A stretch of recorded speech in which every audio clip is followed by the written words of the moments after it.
యువ దర్శకుడు అనిల్ రావిపూడి గురించి చెప్పాల్సిన అవసరమే లేదు. ఇప్పటి వరకు ఆయన ఒక్క వైఫల్యం లేకుండా అన్ని హిట్లు అందుకున్న దర్శకుడు అని చెప్పుకోవాలి. ఇక ఆయన ఖాతాల వరుస పెట్టి విజయాల్ని నమోదు చేసుకుంటూ పోతున్నాడు.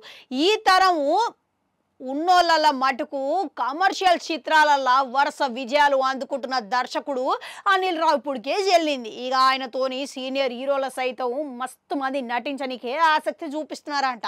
అయితే అనిల్ రావిపూడి ఇప్పటికే వెంకటేష్తోని బాలయ్యబాబుతోని మంచి విజయాలను అందించిండు.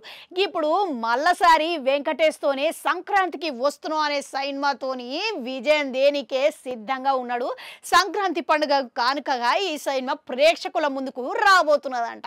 అయితే ఈయన పరిశ్రమల విజయం అందుకున్న తర్వాత ఒక్కసారి వైఫల్యం అందుకుంటే ఆ దర్శకుడి పరిస్థితి ఎట్లా ఉంటుందా అనే విషయం గురించి వివరించిండంట.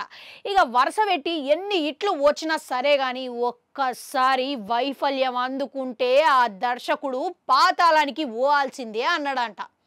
మన పరిశ్రమల ఎన్ని ఇట్లు వచ్చినా కానీ దర్శకుడు పరిస్థితి, నిర్మాత హీరో కానీ గప్పుడు చూసే పరిస్థితే ఉండదు. గప్పటి వరకు రాసుకొని ఊసుకొని తిరిగినోళ్ళు ముఖం జాటేసే పరిస్థితి ఉంటుంది. ఇక్కడ ఇట్లు ఉంటేనే అవకాశాలు వస్తాయి, లేకుంటే దుకాణం సర్దుకొని పోవాల్సిందే అన్నట్టుగా అన్నాడంట. ఇక పరిశ్రమల ఏనాడు ఎట్లా ఉంటుంది అనేది మనం చెప్పలేము. ఇది ఒక లౌకికమైన జీవితం అయితే కాదు. ఇక ఫామ్లో ఉన్నంత కాలం వరుస పెట్టి సినిమాలు వేసుకుంటా పోవడమే. అది పోయిన తర్వాత సినిమా అవకాశాలు ఎందుకు వస్తలేవనేది బాధపడకూడదు అన్నాడంట. అవు నిజమే. అప్పట్లో శ్రీను వైట్ల, వివి వినాయక స్వంటోళ్ళు బ్లాక్ బస్టర్ హిట్లు అందించిన సంగతి మనం కళ్ళారా చూసినాం. కానీ ఇప్పుడు వాళ్ళ జాడనే లేకపోయే. అప్పుడప్పుడు శ్రీను వైట్ల ఆయన అవుపడుతున్నాడు కానీ మన వివి వినాయక్ అయితే అత్తా పత్తా లేకుండా పోయిండు.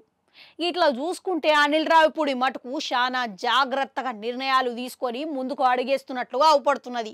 ఇక కమర్షియల్ పరంగా ఒక సాహసాలకు పోకుండా ఆయన ఎట్లా తీస్తే అది విజయం అవుతుంది అనేది మాత్రమే ఆలోచించి ముందడుగైతే వేస్తున్నాడు చాలా తెలివిగా. అందుకే పరిశ్రమల నిలదొక్కోగలుగుతున్నాడు, ఇక్కడ ఉండగలుగుతున్నాడు అనే చెప్పుకోవాలి. ఇంతకు అనిల్ రావిపూడి చెప్పిన మాటలు ఎంతమందికి వర్తిస్తాయి అంటారు?